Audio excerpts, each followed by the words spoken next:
Matt Ezyk, Director of E-commerce at Pet Supermarket, discusses the challenges and trends in digital transformation and omnichannel retail. He emphasizes the importance of AI and personalization in enhancing the customer experience.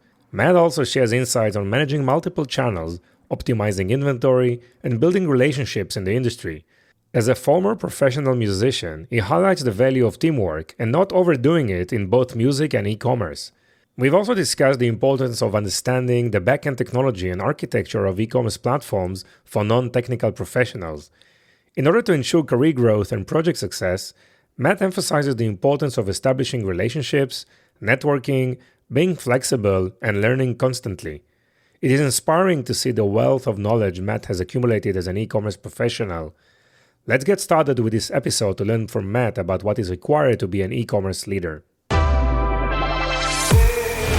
Welcome to the Ecom Pulse, your heartbeat to the world of e-commerce. I'm your host, Eitan Kotter. Join us as we meet with industry leaders, marketing experts, and the innovative minds behind the tech that is shaping the e-commerce future. So plug in, gear up, and get ready for a pulse-pounding journey into the heart of e-commerce. Hey Matt, how are you today? Doing great. How are you? Doing well. Matt, you're in the industry for so many years, doing a lot of things, but I see you're very focused on the variety of digital transformation, focused on AI, also some research group. You work both on the agency side and also on the brand side. So for the listeners who don't know you, maybe we'll start with a quick intro about you and what are you doing these days? Sure. So my name is Matt Ezyk. I'm currently the director of e-commerce at Pet Supermarket. Pet Supermarket's the largest small format pet retailer in the United States. So we have about 230 stores, just shy of that. Been around for 51 years. And my role is to lead the e-commerce business and all of our marketplace businesses. So we're currently in Instacart and DoorDash, and any kind of future marketplaces that we have in the future that we'll build out. My career has been in e-commerce. I spent most of my career on the agency side. So working with mainly Salesforce Commerce Cloud and Marketing Cloud back when it was Demandware and Exact Target. Yeah. And I've about 2 years ago made the transition over to the brand side from agency. And so the experience has been interesting, and it's been a lot of fun. I've enjoyed it a lot. Nice. You mentioned Salesforce. How do you see Salesforce in the market currently? These days, 2024. How do you see the competitive scenario around Salesforce architecture? There's a lot of competition, and it's become really interesting, especially this year. You see Shopify going up market into enterprise, and then you see companies like Commerce Tools that are in the enterprise starting to get the top of the Salesforce market. So it'll be interesting to see how they pivot this year to combat that. I would expect that they would. They definitely have a great product, and they're continuing to innovate. But I mean, there's definitely a lot of competition, and I think that's good for brands, right? It gives them a lot of options. What are the things that you're working on? I mean, during these days, I mean, it's mostly the Omnichannel. Is it mostly the platform itself? What are some of the challenges that you're facing? Yeah, so we focused a lot last year on becoming Omni, right? We were really in its infancy when I joined, and then when my partner in the IT side joined, which was in the 2022. So that was really our first goal, is to become more Omni, build out a great BOPUS experience for our customers, ship from store, all those different strategies that really are table stakes now with an omnichannel retailer. But now it's really dialing it up and figuring out how we can service our customers better, get them what they want, when they want it, and how they want it. So that's looking at AI, obviously. How can we show customers different products that complement the ones they're looking at better, right? We've been doing that in e-commerce for the last decade with predictive AI, but the generative piece is so new, and there's so many technologies that are using that can really build out great experiences for our customers, and that's what I'm really focused on. Yes. So obviously, a lot of brands, I mean, companies are experimenting with AI, but it seems that most of the use cases are not yet ready for prime time. So maybe on the customer support side, or maybe chatbots are really, really mature enough to provide some real performance. What are your thoughts? I mean, what are the use cases that you see are relevant this year? Yeah, so an easy way to get started is, like you mentioned, a chatbot for like Wismo orders, Mm-hmm. order, you know, requests from customers, but also an easy way to get started as well is for product descriptions, right? Like we do that here. We use generative AI to really fast track getting our products onto the e-commerce site by using generative AI to build out product descriptions that are SEO friendly, show the features and benefits of the products that we sell. So those are really two basic ways I think any company could get started with that now. Most of the platforms have a lot of that functionality. The more advanced things I see in e-commerce with generative AI is product recommendations, discovering intent of the customers that you have, right? Like, you can actually segment based on that. So if you know a customer has more intent to purchase, and sometimes they can do that by how many clicks there are into the purchase path, Mm-hmm. you can give them a richer deal to push them over the edge to convert. Conversely, you could save your better or richer deals for customers that are more top of funnel. So it gives a lot of interesting flexibility that you can mold your strategy with. Yeah, interesting. Interesting. And you mentioned omnichannel and using data to segment and identify intent. And obviously, from my discussion with a lot of brands, I mean, the attribution part is quite complex, right? It's very difficult, definitely in an omnichannel scenario, Mm-hmm. quite challenging to understand, where journeys are started, and how purchases are really, originate from and how they started.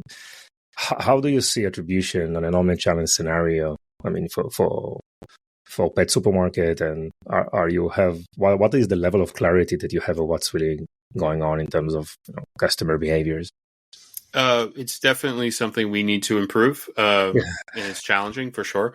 But we're using the new tools that are available, and some of the vendors we're already using are implementing a lot of AI tools into their products that can help us understand customer behavior, really put ourselves in the shoes of the customer, so to speak, to figure out Yeah. where they're seeing frustrations, because we all know that in e-commerce, it's not like a store, right? Like if you have an issue with a store, you may talk to somebody there and ask a question, but it's very easy to click that browser window off and go somewhere else. So Yeah. while we do, have feedback from customers and we're looking for ways to improve or make it easier for customers to give us feedback, the reality is that most of the time they're just going to go shop somewhere else if they encounter a bad experience. Um, so we're really in tune with trying to understand where we're seeing friction and how we can continue Yeah. to remove it. So you try to adapt, like being agile and adapt quickly for any piece of data that you get or any customer requirement. You reviewing customer support tickets, or you have your own methodology and you have your own understanding of how journeys should look like. Where are you in this spectrum?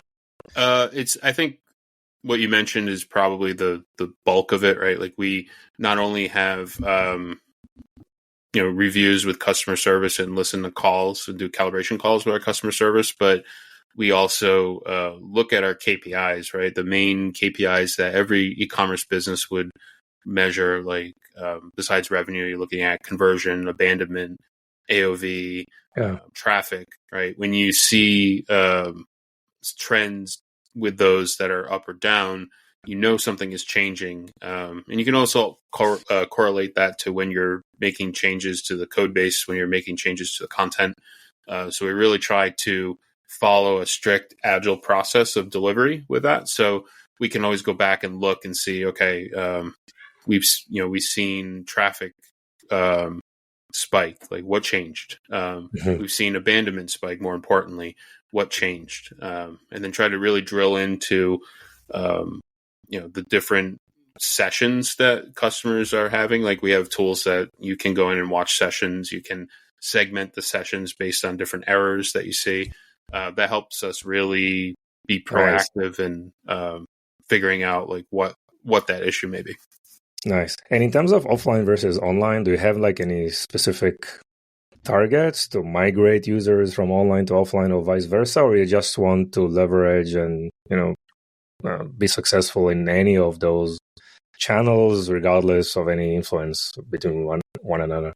Yeah, I think it's the latter, right? Like the customer behavior, I think across all e-commerce businesses and omni businesses has changed, and it's really, you're seeing customers move in between channels pretty fluidly now, and sometimes they're. I think I read a statistic recently. They're a modern customer in 2024 typically will move in between 3 channels, right? And some of these retailers may not even be playing in that space that their customers want to buy from, right? So that's why we're continuing to evaluate, where do we, what channels do we want to play in? Does it even make sense? Is it profitable? But really, it's just giving the customer more options, right?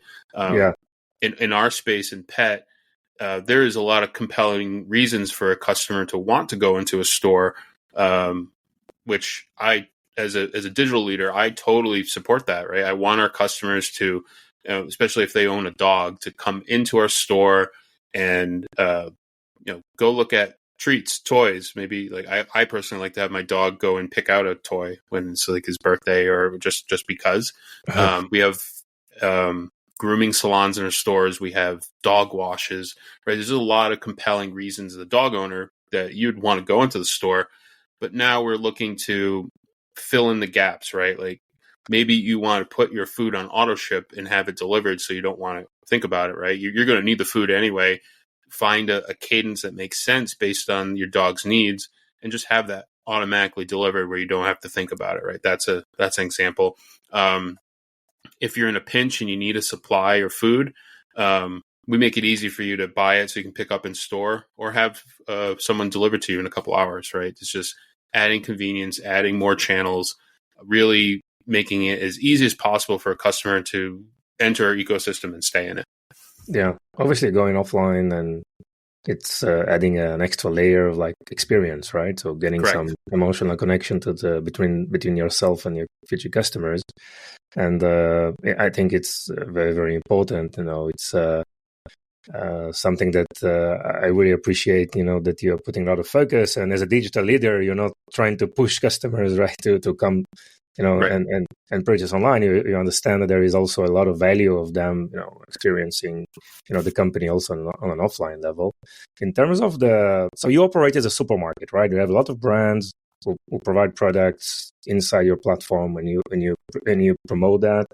Purchases and orders are placing on your platform, or online or offline. And with the increased focus on profitability, right? This year, obviously, the amount of SKUs.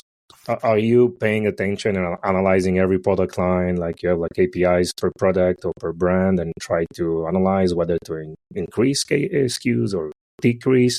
Is it any of the focus for you also? Yeah, absolutely. I think every retailer like us is in the same boat. We definitely have some SKUs that are challenging to sell online from a profitability perspective, and we're continuously trying to evaluate that to make sense, see if it even makes sense to sell them online. If not, we have our same day delivery partners. We have BOPIS, right? We have lots of options for a customer to go pick it up in the store. Yep. Just some of them don't make sense to sell online. They're very difficult. Like, for example, large fish tanks, right? Very challenging to sell online and ship.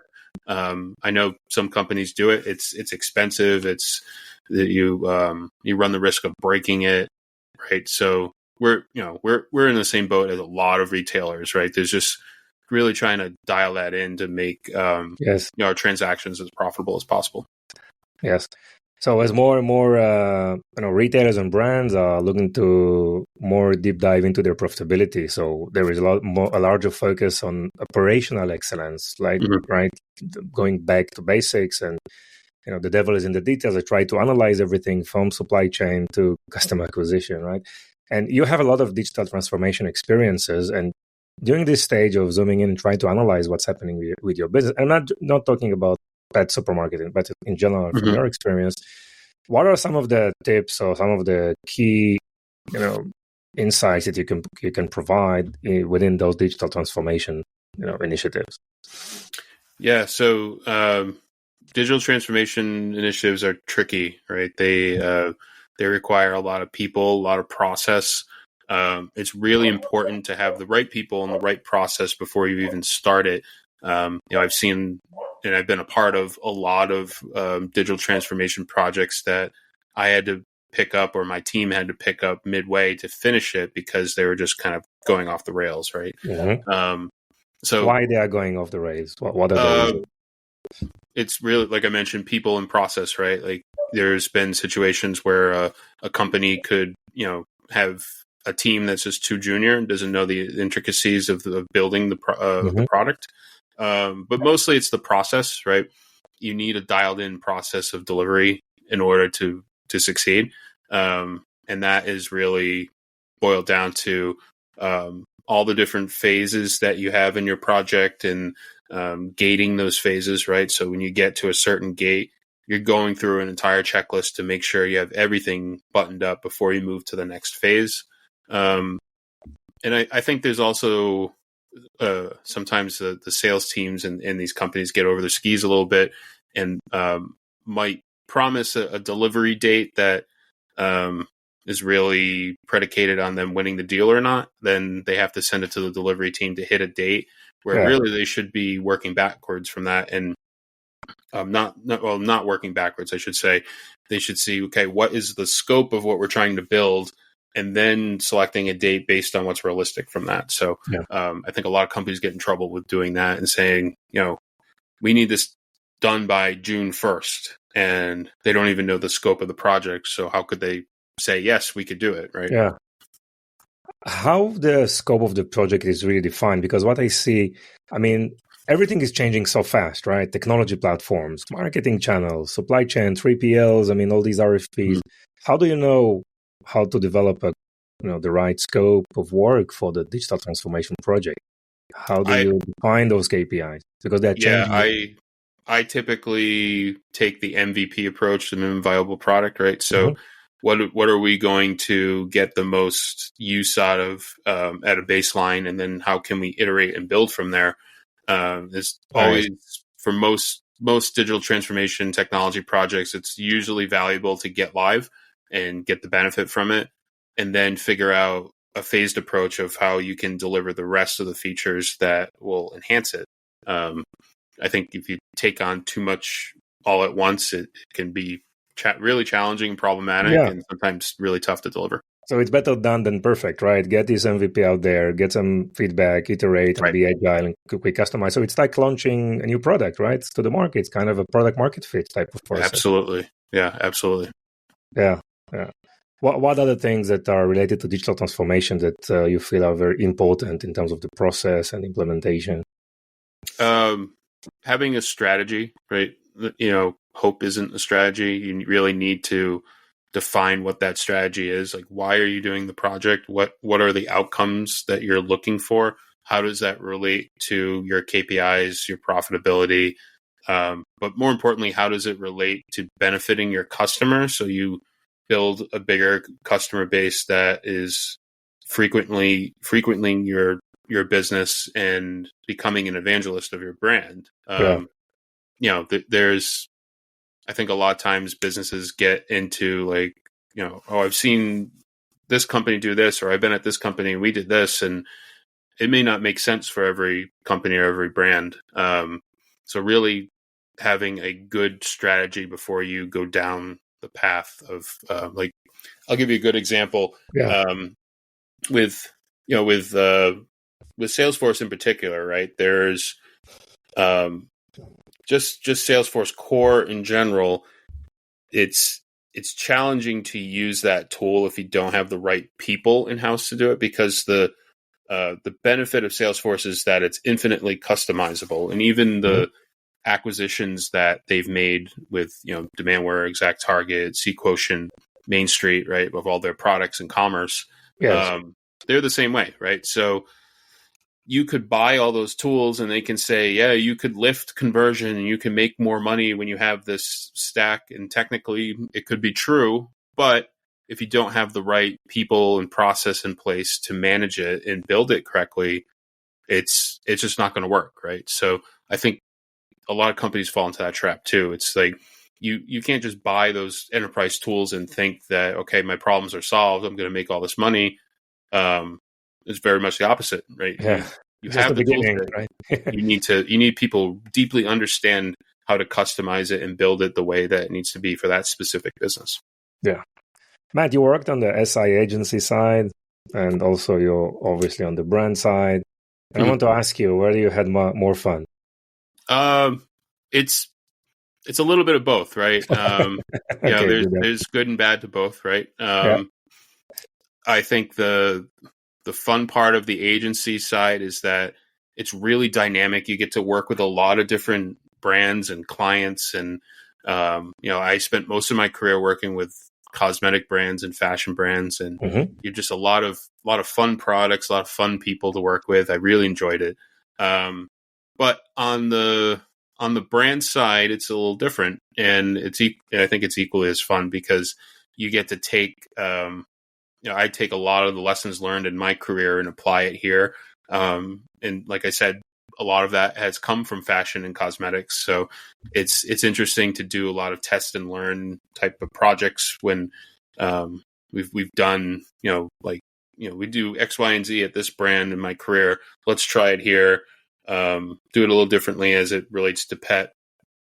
And it's super fun to do. And just the pet industry in general is a lot of fun. Like, I'm a pet owner myself. I have 2 dogs, 2 cats.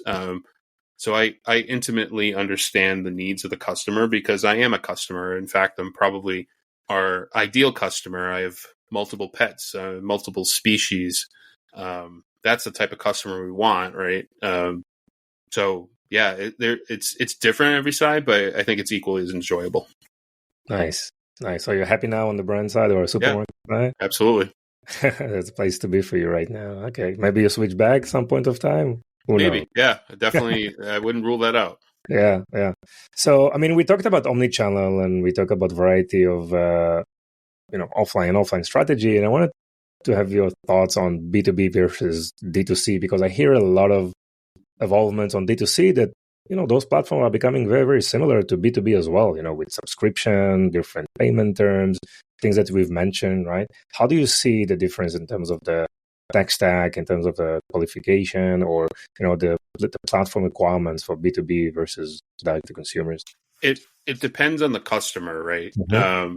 Certain B2B customers really flourish in the traditional B2B environment. So I had a customer about 10 years ago in my career, and they wanted to build a B2B business. They sold boots. Their largest customer was the U.S. military.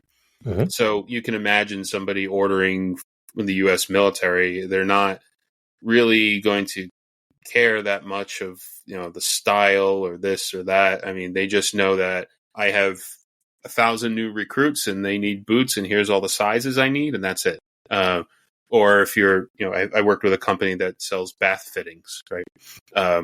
A customer needs a project, they need X, Y, and Z. That's it, right? That's really the use case for B2B. But you can also, where you see the B2C element, D2C elements in B2B is where you have a customer like, for example, I did or led a team that did a project with a fashion retailer, and they wanted to build out something where you could customize the products that they sell for your company. So let's say I wanted to buy 1,000 vests for everybody at Pet Supermarket, just an example.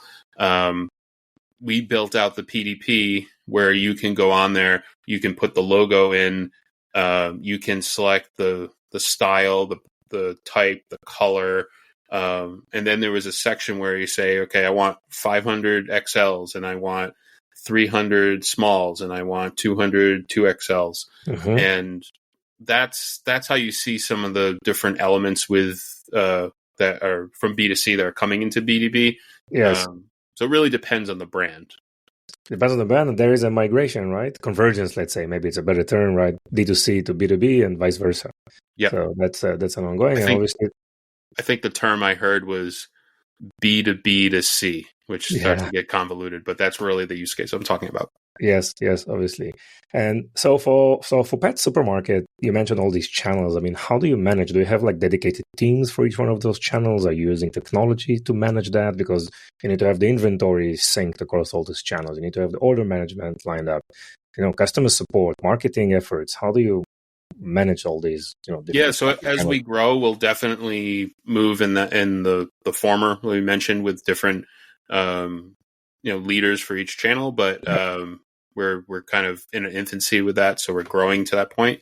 But for now, we have automated a lot of our inventory systems and our product systems in Salesforce, where we just get SFTP locations, or we do API calls in most cases, and make real-time calls with our inventory position to all these different marketplaces.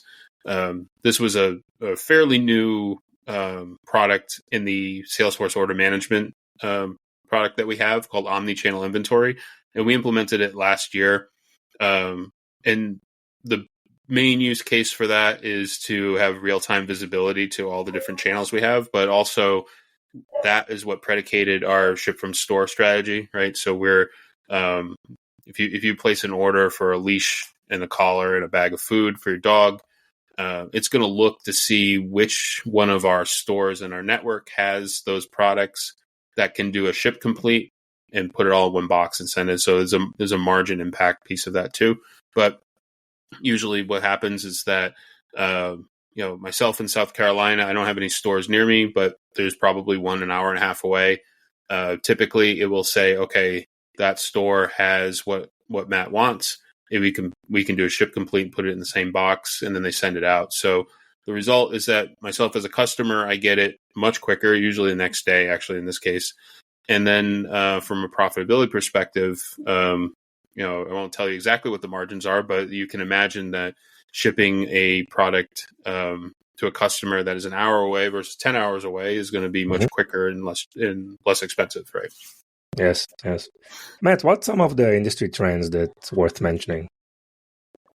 Oh, there's lots. I mean, I think just AI and personalization are still just so big, and combining the two of them, it seems like every AI product around commerce I'm seeing now has some sort of personalization component, right?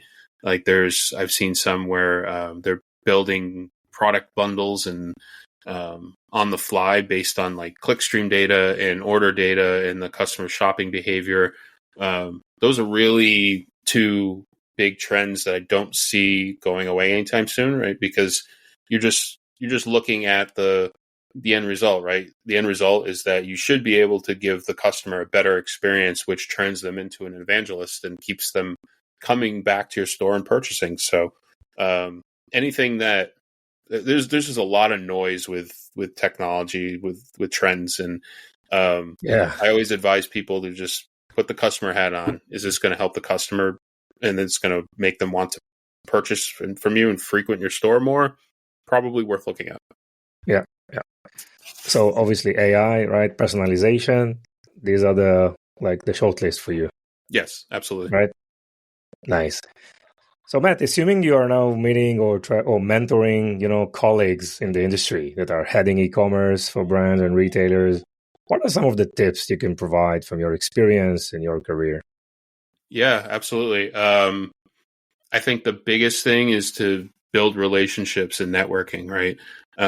There's two components of that. One is for your career and getting a job, right? The more people you know and the more people you work with that have positive experiences with you, it just casts a wider net for the different opportunities that are out there.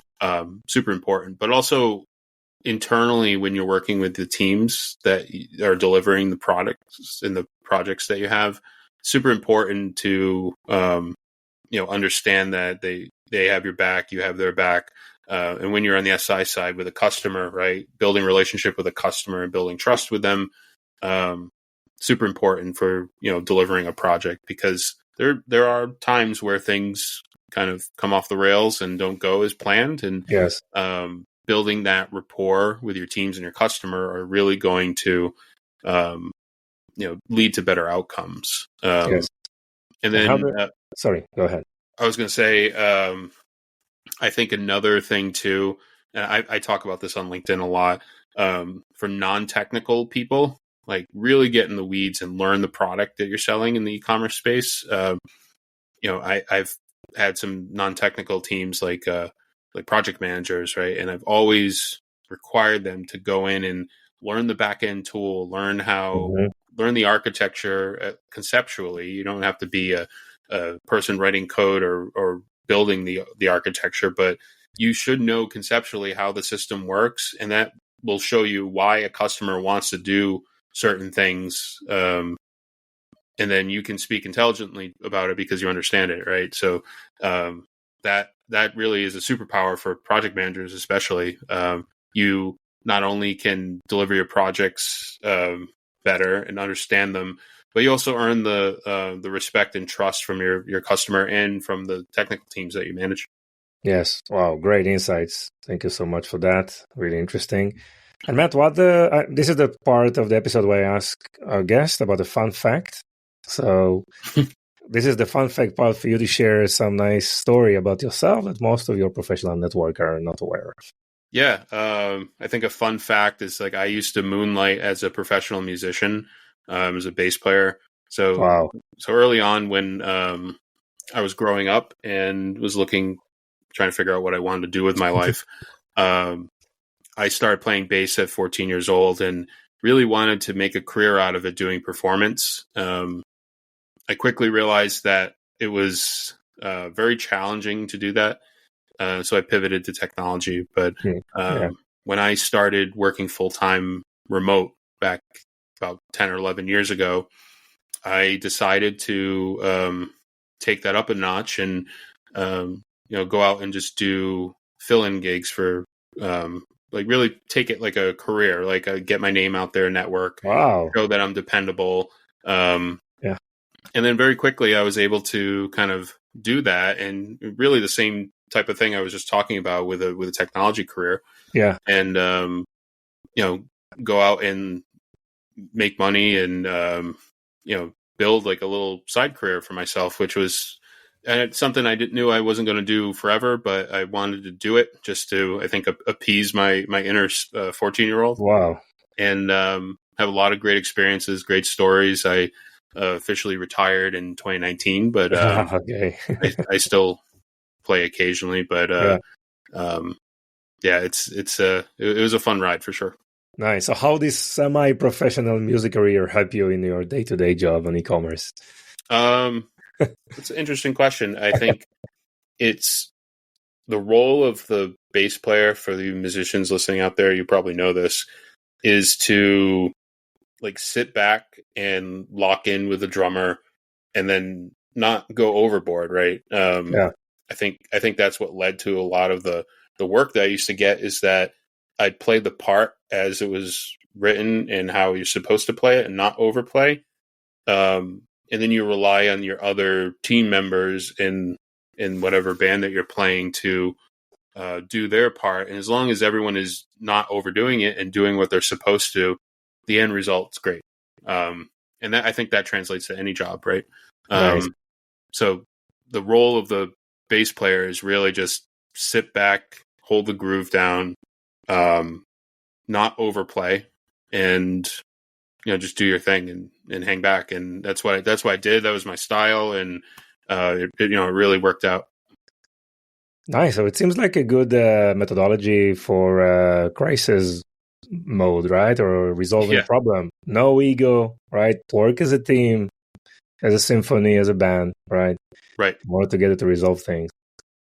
Amazing. Matt, I really appreciate your time. Thank you so much. Likewise. It was a pleasure. Bye-bye. See you soon. Take care. Thank you for joining us on this episode. Your support means the world to us.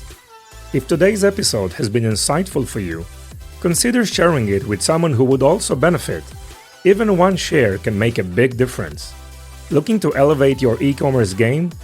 Discover Vimy, a multi-channel e-commerce platform that will transform your business with the power of shoppable video. Visit us at vimy.net to learn more. It's Vimy, VIMMI.net. Thank you for being part of our journey. Stay tuned for more invaluable insights in our next episode.